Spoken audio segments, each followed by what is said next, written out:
Good morning, everyone. I'm very, very happy to be here. I will tell you a story about French immigrants in Estonia. I arrived in Estonia in 2007 in December. So, if some of you know the winter in Estonia, this is interesting. I arrived with 10,000 euros and a lot of ideas in my head. 10 days after I arrived, I basically rented a flat and at the same time found a wife I'm sharing my life with as of today also. So everything got right in the right slot.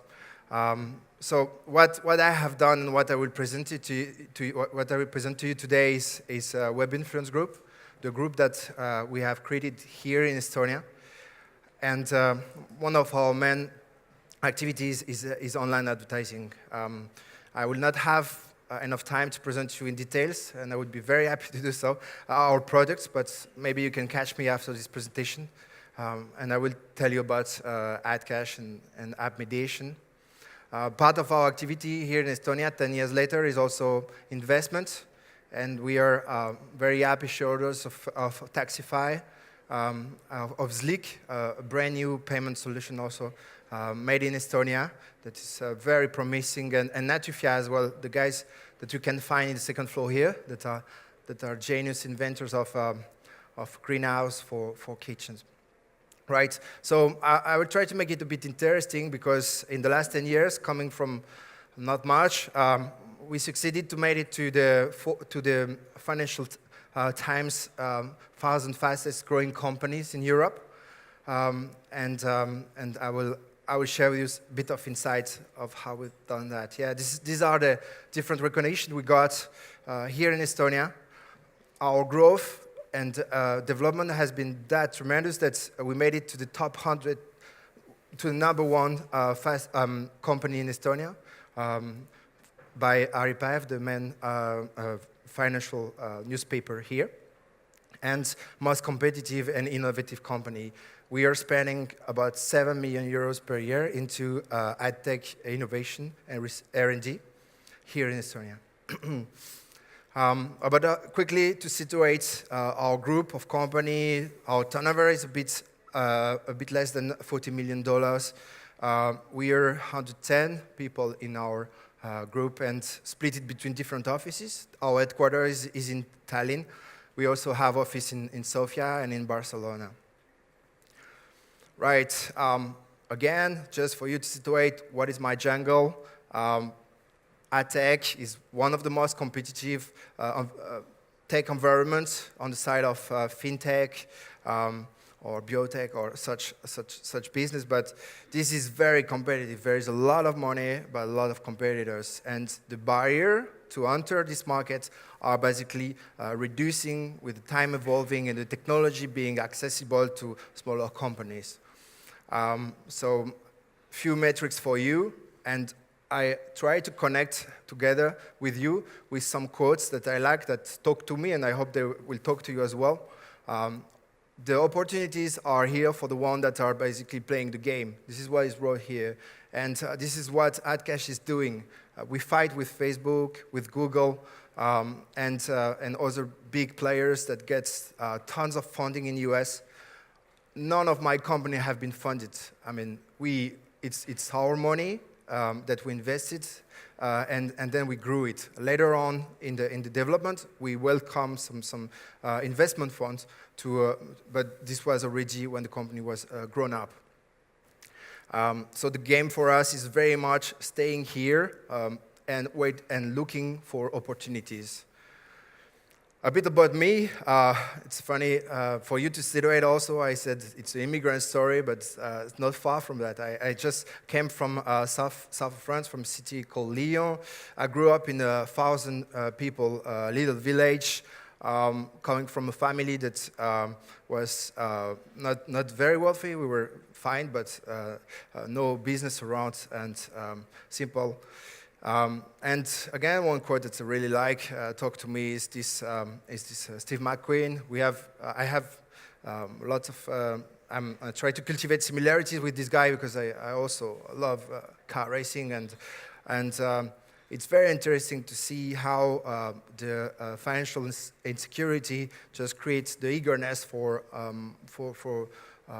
many of us to develop ourselves and to create some opportunities for ourselves, to secure ourselves, and then after to develop and share it eventually.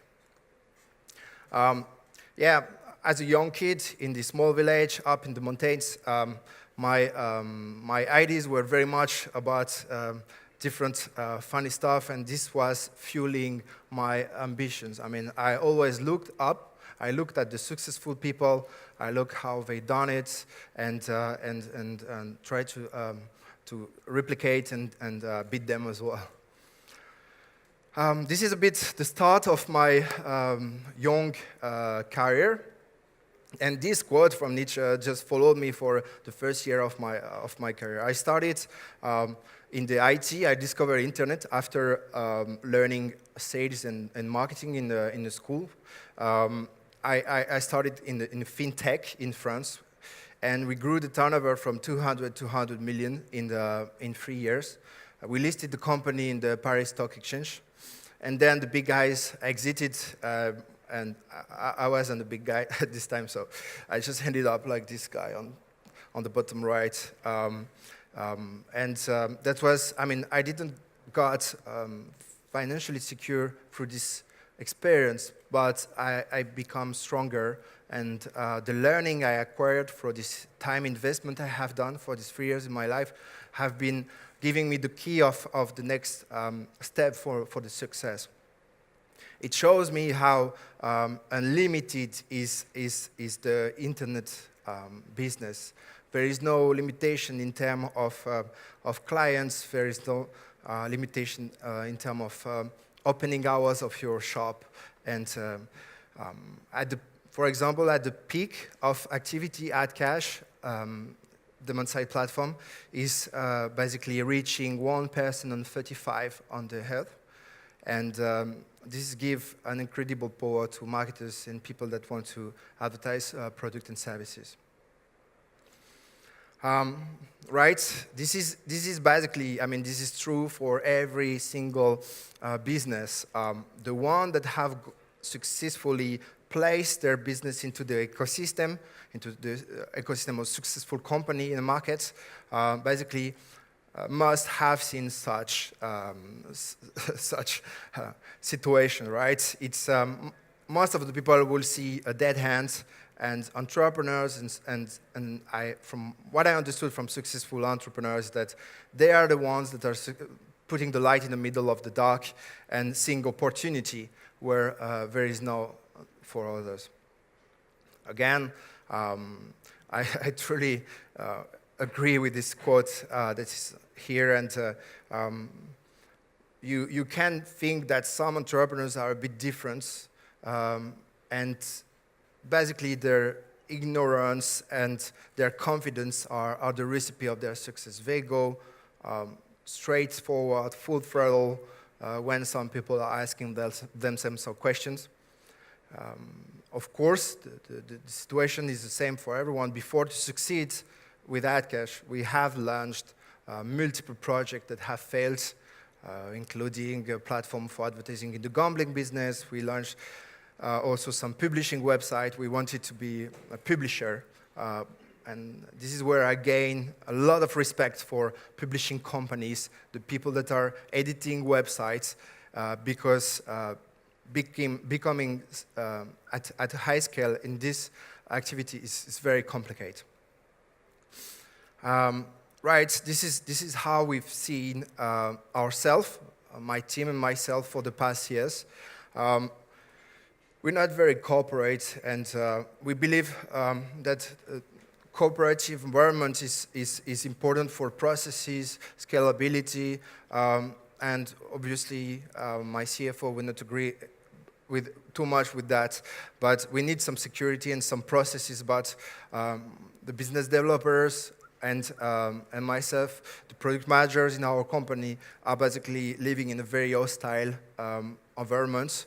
where basically the idea, the time to market, the momentum is very tight, and we need to be agile as, I don't know, probably, I don't know if Guaana is the best example, but right, these guys, if they don't succeed, have a high chance to be badly hurted.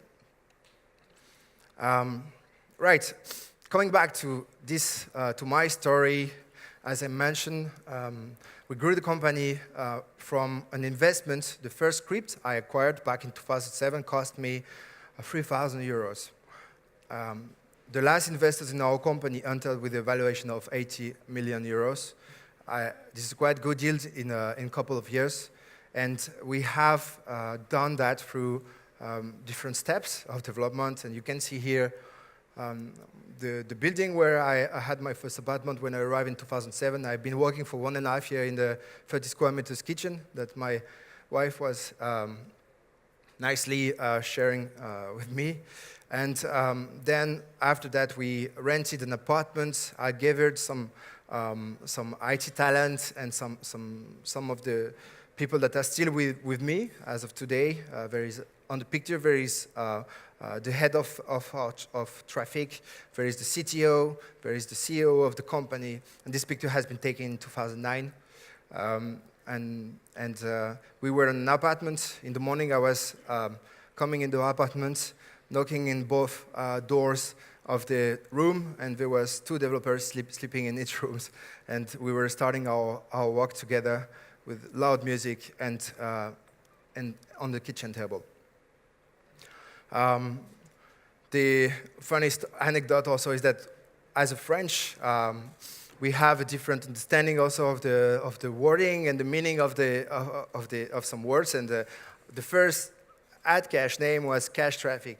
But I understood that coming to a bank, asking to open an account here and abroad, that cash traffic was not the right marketing name. And my intention was very, very good, right? Because cash in France means like very quick, efficient, and traffic means inventory, right? So I acquired a bit later the name Adcash, and this became a bit more global. Right, as of today, I try to, so our group is expanded. We have Adcash, we have app mediation, that is a brand new product we launched with a very successful CEO coming from Bangalore in India. And the idea for me as of today, and I guess this has been the story of my entrepreneurship career, is at the right moment, the right time, the right way. A lot of people are running everywhere, wasting time and energy, but the straight point between A and B is a straight line, right? So the momentum and the timing are key, and sometimes it doesn't come for some months, some years for some entrepreneurs, but I believe that's you have to be here when this is coming, right? So this is a bit of something I like to share today. Is after 11 years spent in Estonia with full support of the system that has been built. I've been a spectator of what has been done here, and I don't know if Estonians can imagine, but coming from abroad, the effort that has been done and the investment that has been done in this country to make what is possible to do today is very, very great. The next things for me and the development is pretty much stopping to, failing less, because the success is basically a little pause between 2 failures, and this is a reality for most of us. I will probably try to fail less, to be more efficient, continue learning from what we have done. Looking forward for more success. This is not yet the parking of my company, but on the upright. But I'm really much looking forward to provide such success to my partner. This makes me proud to support these ambitious people to reach the next level in their career and in their life. It's very important to also diversificate, because you never know what will work and what will not work. When I listen to some entrepreneurs that have not gone to the market, etc., it's very difficult for me to see if this will work or if this will not work. The first day we have met these very great entrepreneurs, Marcus, Felix. There was something that we could feel that would make the difference, right? But this happened very not often. Right, we have a bit more time for some questions, if you wish, and I would be happy to introduce more in details what we are doing here and what we can provide. Thank you very much.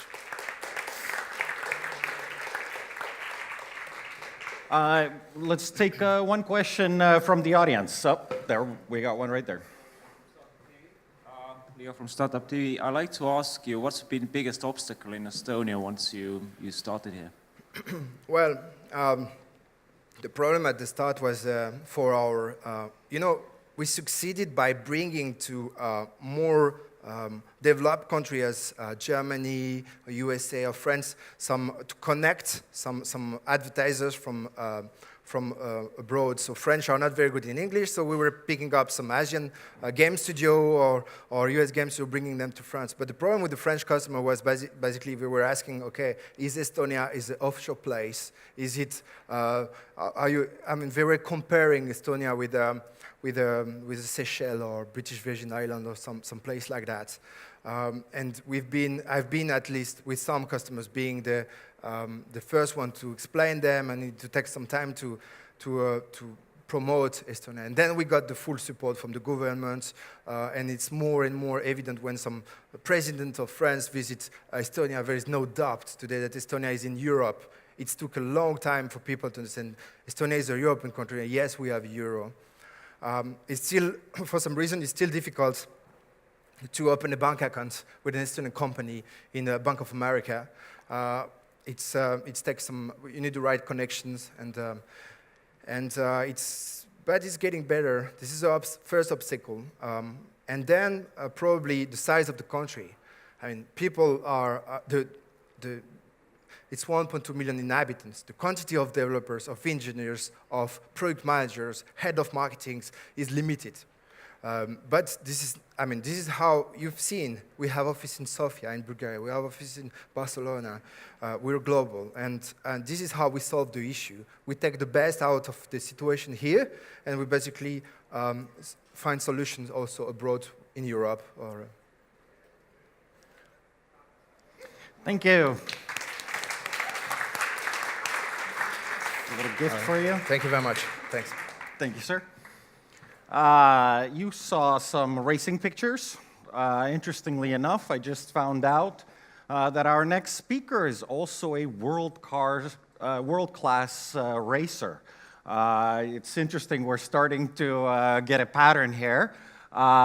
So next in the line of Superangel founder stories, we have the co-founder and CEO of Nevercode, Triin Kask.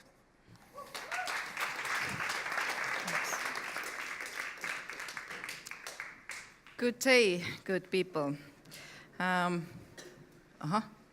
So, painful miracle.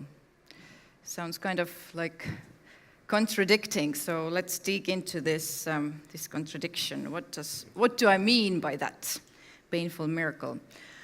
So this is our home, right? This is where we live. And this is a miracle. Life is a miracle. We all are miracles, even Donald Trump and Putin are miracles. Yeah, you, we're all miracles. And kind of we, dismiss that very often, and we fail to see it in our everyday lives. We just, we randomly do things, we think that we're trying to achieve something, we set ourselves some sort of life goal, we look at what others are doing, and then in all this mess, we're just, losing the contact with with ourselves, the miracle. So why is it that? Why is it so? This is now my own mumbling that I'm bringing to you through my own experience as a startup founder. So let's see what Jack Ma, the founder, the great guru from Alibaba, has said. That today is bad, tomorrow is worse, the day after tomorrow is beautiful, but the majority dies tomorrow evening. Because whatever reasons, the startup fails, you give up, you have a conflict in your team, you ran out of money, whatever the reason is. So there is, this metaphor of death here. So let's see the next thought from Sisyphus. Sisyphus was a god who was very greedy, and he lived on the expense of others, and then the other gods were kind of pissed off by it and said, Sisyphus, you go on the ground, on the earth, and the rest of your life, which is eternity, you're going to suffer. And the suffering was that he had to carry a huge rock up to the mountain just to realize that when the rock is going to fall down from the other side, there is a new mountain waiting. So this describes very well the life that we're actually living. It's up and down. Sometimes we feel this euphoria, then we feel, that we want to kill ourselves or kill someone else. But it's constantly, ups and downs, which is basically what Sisyphus in the end managed to manage. But again, death meaning that he had no opportunity to die out of this suffering. So, and then there is this third concept that startup founders, have to deal with majority of the time, which is being in the valley of death. And the majority, 90% of startups die in the valley of death. So, death everywhere. It seems like, oh my God, it's so awful. How is it so? Why do we die? Why do we have to suffer so much? I've been living in the valley of death for the last 10 years. So let's see, why is it, what has happened? So 10 years ago, I found my first, brilliant idea. I got a parking ticket, and then I was like, what the fuck, again? I forgot to start the parking payment, and then I forgot to end it, and I overpaid and underpaid, and it was like a disaster all the time. So I was thinking oh my God, we have all this technology. Why don't we have any GPS solution that is in your car, understands when you park, understands where the area is, puts the parking on, later takes it off, and off you go. So from that on, I basically signed my death papers. In 2010, we established the company after I successfully found my technical co-founder, because I knew nothing about IT. The only IT guy I knew was the one in the Faculty of Economics who was giving you the buzzwords. So I knew nothing about GPS, software, hardware, firmware. These were all new terms for me. But unfortunately, the company died in 2013 because we had a huge conflict in the team that we couldn't solve, and the rest is history. So a bit licked my wounds and started a entrepreneurship club of University of Tartu for students. And there was a team of students very passionate about bringing entrepreneurship to students. And we even organized successfully the first startup Tartu event back in 2014 that apparently no one knows about. Well, I do, so it was there. Fact. But again, we couldn't make it work, so this was kind of this died. Then the next club was for entrepreneurship club for science students, life science students, because most of the time they live in the lab, and we were thinking there are so many good ideas, why not bring them to the business world? So this also died. So in in 2015, I was invited to be a co-founder for Greenhouse CI, which is was a continuous integration tool, which is an automation tool for mobile app developers, helps them speed up their app development process. And in 2000, let's say a year ago, we had to kind of like rethink the whole Greenhouse thing. Some of the team members left, so we had to kind of like, I was taking over the CEO role, found a new co-founder, and started from the beginning, and changing this what we had into Nevercode with a clear vision and with my own passion. So that was in 2017. And about a year ago, I ended up in hospital. So I had insomnia, anxiousness, and a really bad coughing that just didn't disappear. And, a typical kind of a state of a burnt-out founder, right? So I was like laying there at 2 a.m. in the night, some days before my birthday, which is 1st of June, by the way. You can wish me happy birthday next Friday. So I was laying there and thinking, what the fuck has happened, I've been so resilient, so persistent, so optimistic, so positive about life, about, all these, like, passionate things, startups, entrepreneurship, founders, everything. And now I'm laying here and acknowledging the fact that I have burnt out.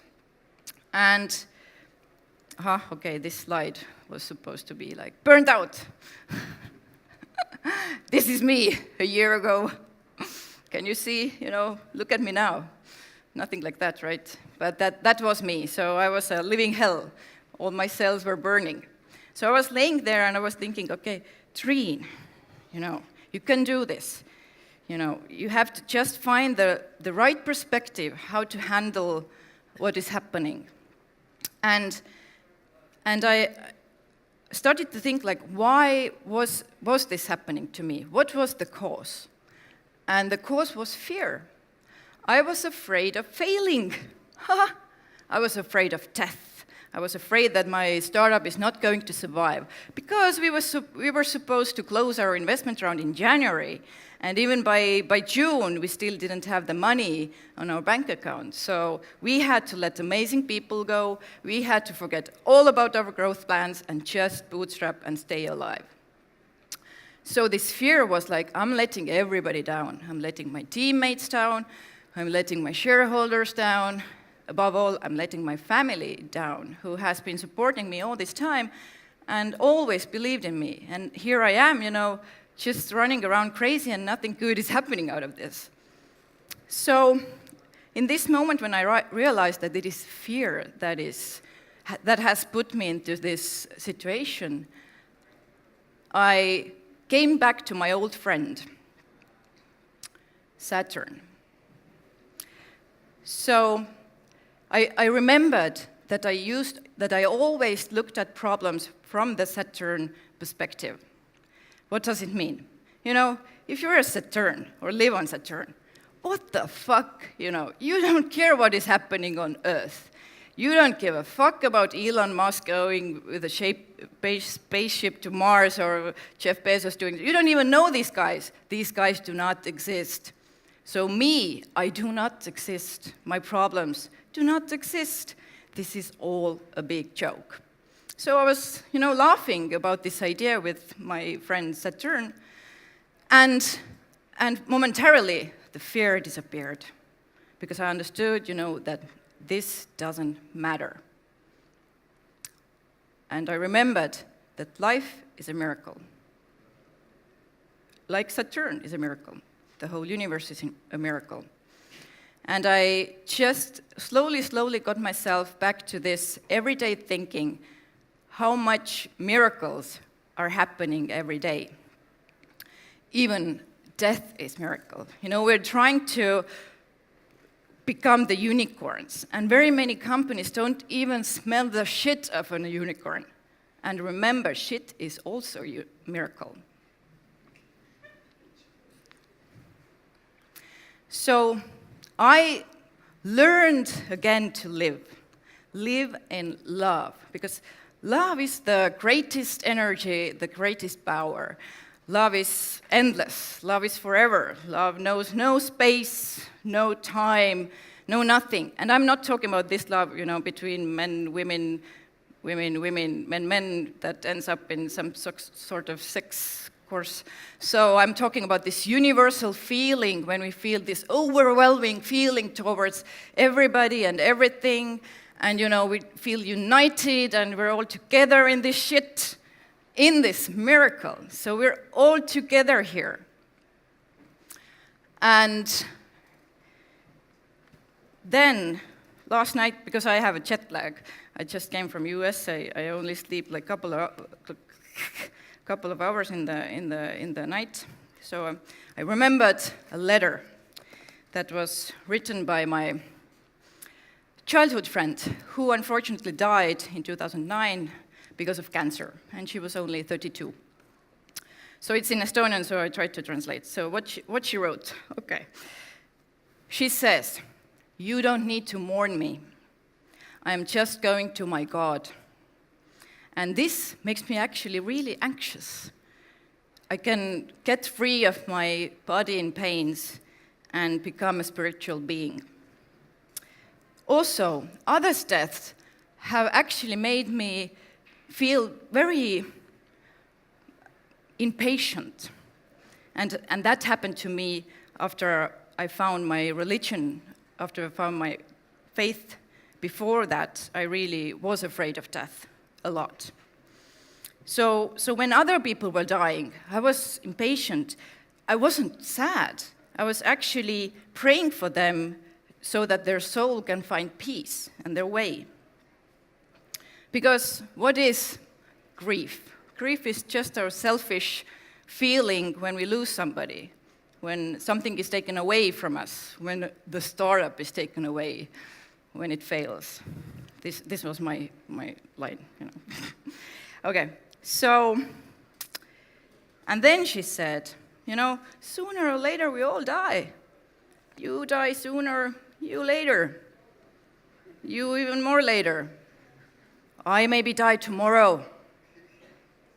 I don't know. So she says, so don't be sad, because it is natural. Death is natural. And just be grateful and share the time that we had spent together. And she also says, God is in us. We are in God. God is love. Love is God. Life is love. Love is life. God bless you, Maris. Thank you, good people.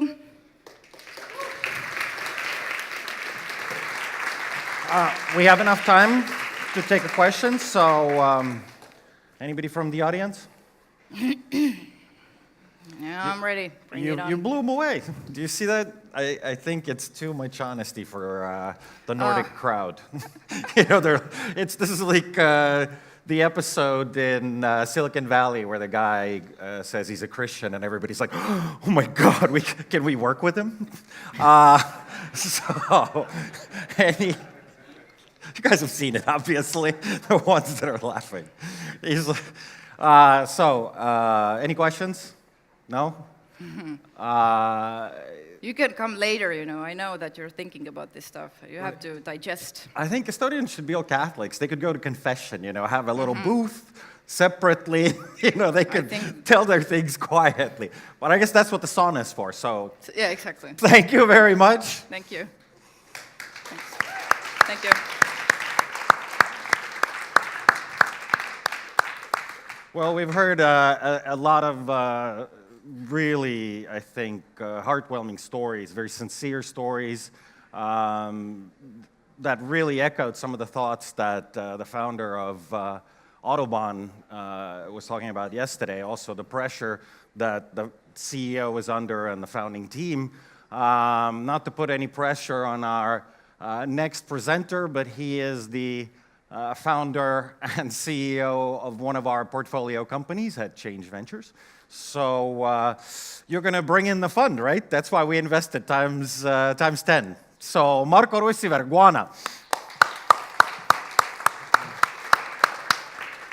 Okay. So you invested for fun? In the founder. So yeah, what? I think the slide is wrong though. Yeah, it is definitely wrong.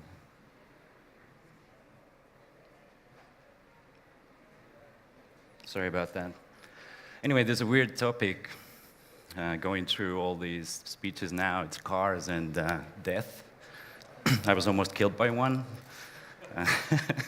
heading here. And the funny thing I was thinking about when that happened was that I wasn't afraid of death, but I was afraid of stuff unfinished. Something nice to learn about yourself. I don't think they have my slides.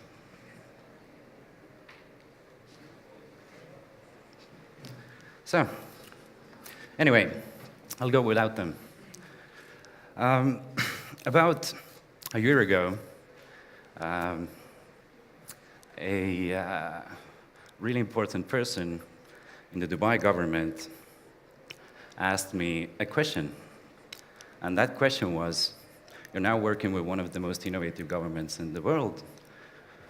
So what do you want to change in the world? That's probably one of the scariest and awesome questions one could even ask a startup founder, right? Like especially the one who's ambitious.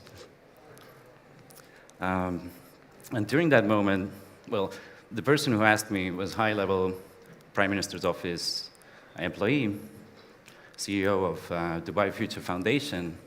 And Dubai Future Foundation is founded by Sheikh Mohammed bin Rashid, who is the Prime Minister of UAE and the ruler of Dubai.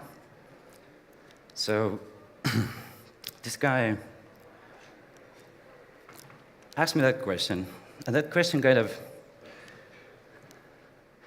you know, when this happens, you kind of have one of those saved by the bell moments, like scratch, stop, how did I get here? What happened? Like, what exactly happened in the last two and a half years for me to be here in Dubai, being asked a question like this by the representative of the Sheikh? So that got me thinking. And one of the things I've been always very proud of is being blissfully naive. And that's something that Thomas also brought out, and I was almost clapping there.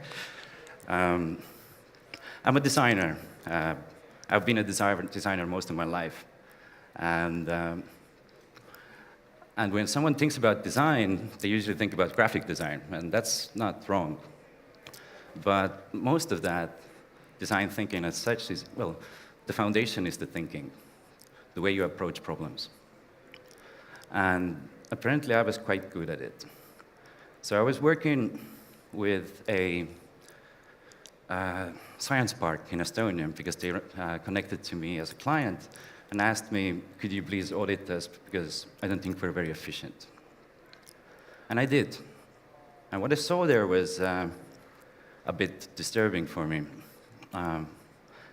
Just to recap, a quick one is that I learned that researchers don't really talk to each other. And that's, coming from design and development background, insane. Like, in our industry, everything we do, we hope to share vast knowledge on. We do open source projects, we build case studies, we put a lot of time into passing our knowledge on. It's not the same in research. And what really rang a bell for me was when I had interviewed two researchers in different labs in the same science park, and I knew explicitly that they could be of use to each other. And then I saw them walking past each other in a hallway without even saying hi. And then I realized they don't even know this guy doesn't exist. I'm just in my lab. So I met with them again, I connected them to each other, realized they actually are willing to talk to each other, are happy to do that. But that got me thinking, like the thought of world's smartest people not really collaborating is scary. These guys are the future of a species, and they don't really talk. But that's not cool. So I did the most un-Estonian thing possible. I pick up the phone. And I called people. People from NASA and CERN and the European Space Agency and University of Tokyo is a very memorable call. And I asked them, like, is this a problem? Like, for me, the question was very simple. Is this just Estonia? Because we're very conservative people when it comes to talking to other people. We don't really like to talk to other people. But they all said the same thing. We don't really share. We're all working in silos. We go to our own conferences, they're focused on our own fields, and machine learning people don't know biologists, and the other way around. So here comes the blissfully naive part. Quit my job, started a company, and I agree with what Thomas said earlier, just full charge ahead. You just have to go for it. We built a pilot that was against every conventional rule that is known in design and interaction design. We built a platform with no incentives whatsoever for people to be there except share knowledge with each other. And these people who were supposed to be there were researchers who are not known for sharing information with each other. So there's a bit of a paradox. Because where we wanted to do it quickly was that it's really simple for people to say yes. Like every researcher I talked to, yes, I want to share what I know, I want to work with other people, I'd love to, yada, yada, yada. But the other thing is actually doing that, because that means dedication, work, and so usually people say yes, and they don't follow up. Thankfully, researchers were different. They followed up, 3,000 of them, from all over the world. And that was just beautiful, looking at this stuff. It was the only reason why they weren't there for us, they were there for other researchers. And that was amazing. But soon after, we realized that as amazing as it is, this stuff will die. The platform will probably live on, but the projects themselves will die, because research needs funding. And that's a big problem in science. Funding is insane waste of time. The loopholes you have to jump through, it's just insane. So, coming back to the Prime Minister's office, how do you want to change the world? Let's start with funding. So we did. We spent 3 months designing a process from scratch, how to distribute funding for researchers in a way that takes away all the bullshit. We used the same participants in a double-blind. Same people who proposed were also the ones evaluating. You can put it on now, I guess. They found my slides.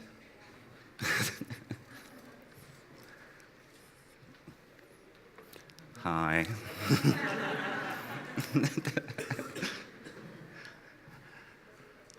Okay, let's try to get to this. Now this doesn't work. Really? Here we go. That was the question asked for me. I asked myself. This is we talked about. And this is where we are. So we took all the bullshit out.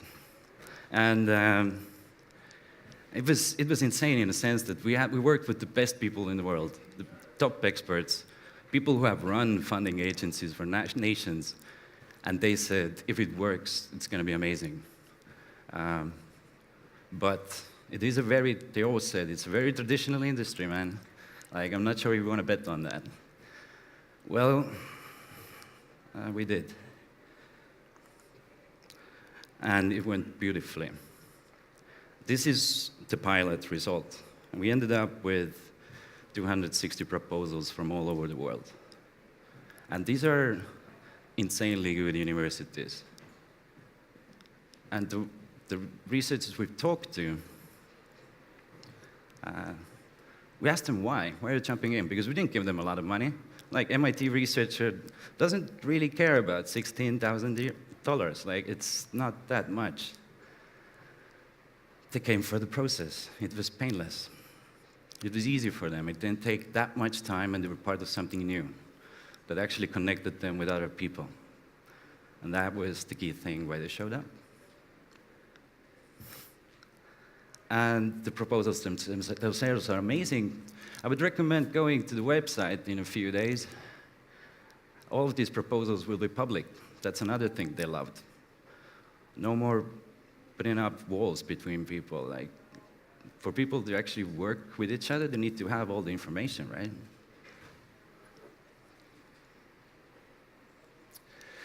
It hasn't been always a easy journey, as you might guess from the last speakers. There were times when the team didn't get paid for 5 months. No one left. Not a single person. There were times when we really didn't know what the fuck to do next, honestly. Like, we were just sitting there, but like, now what? But the beauty of it is, in our team at least, is that we match really well. Our synergies are super strong, meaning that the company is not really led by me. The company is led by the company. The people there are a lot smarter than I am. And as a CEO, it would be ridiculously stupid of me not to listen to them, right? We've done quite a lot. We have a government as a client. It's a repeat client. We've done 2 pilots that actually went against all conventional wisdom and success done it. And it brought some nice little victories.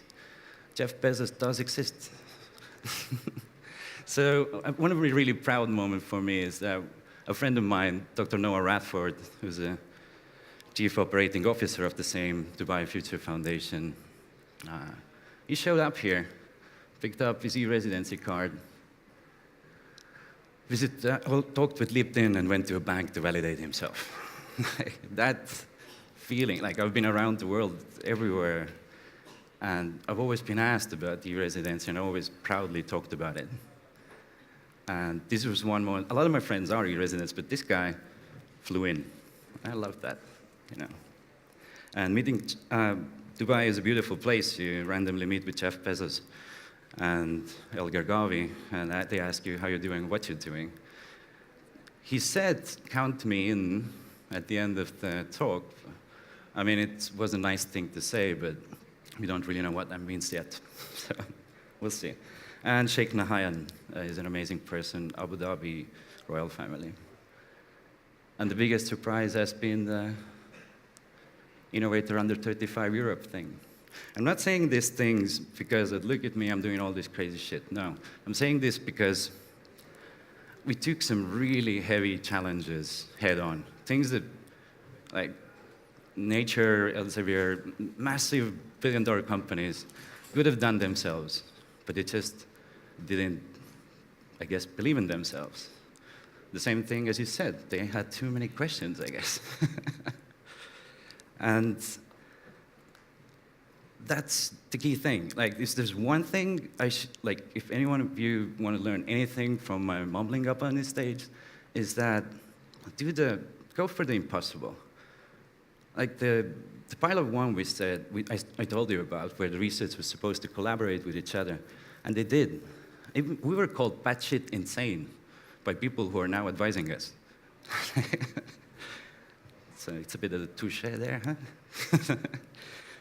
And trust me, the pilot too, even the people who deeply wanted it to work, like deeply wanted it to work and worked with us to make it work, said it's gonna be a very long shot.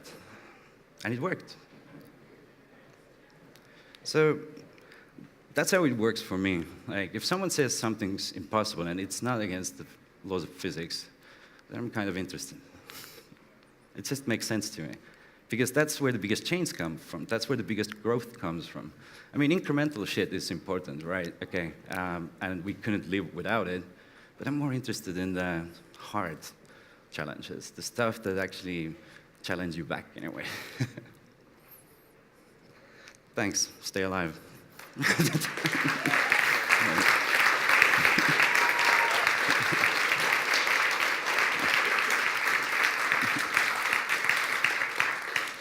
See, you're too good. We had to handicap you with the slides, you know? It's fine. Right hand behind the back. Any questions? We'll take one quick question. No. Well, thank you. Thank you.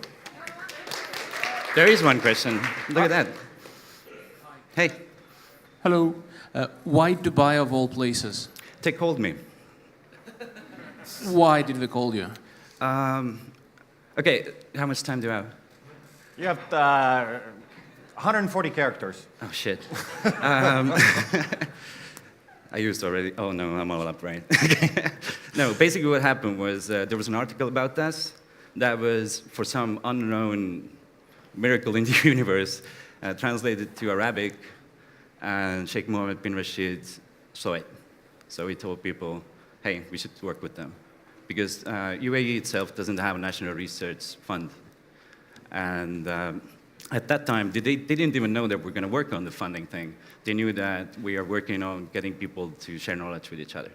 And they wanted to encourage that. Yeah. And they ended up as our first client. Yeah. Thanks for the question. Yeah. If anyone has any questions later on, just catch me. You know? Yeah. All right. Batman. All right. Thanks. There you go.